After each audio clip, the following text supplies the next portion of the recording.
ભારતીય રિઝર્વ બેંકને લશ્કરે તૈયબાના નામથી મળી ધમકી. કસ્ટમર કેર નંબર પર ધમકી આપનારે પોતાને ગણાવ્યો લશ્કરનો સીઈઓ.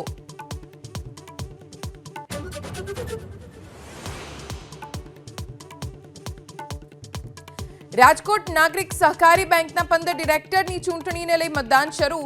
7 મતદાન કેન્દ્ર પર સાંજે 4 વાગ્યા સુધી મતદાન, તો મંગળવારે મતગણતરી.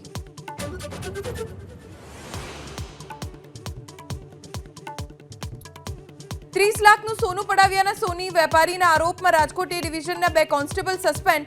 2 દિવસ પહેલા કિશન આહિર અને ભગીરથસિંહ ઝાલા પર લાગ્યો હતો આરોપ.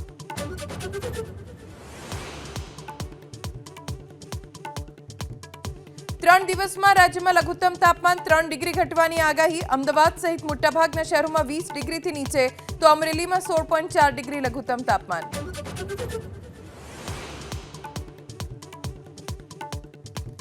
દિલ્હીમાં હવાનું પ્રદૂષણ ગંભીર શ્રેણીમાં યથાવત. અનેક વિસ્તારોમાં AQI 400 ને પાર. હરિયાણામાં પ્રદૂષણના કારણે ધોરણ 1 થી 5ના વર્ગો ઓનલાઈન ચલાવવા સૂચના.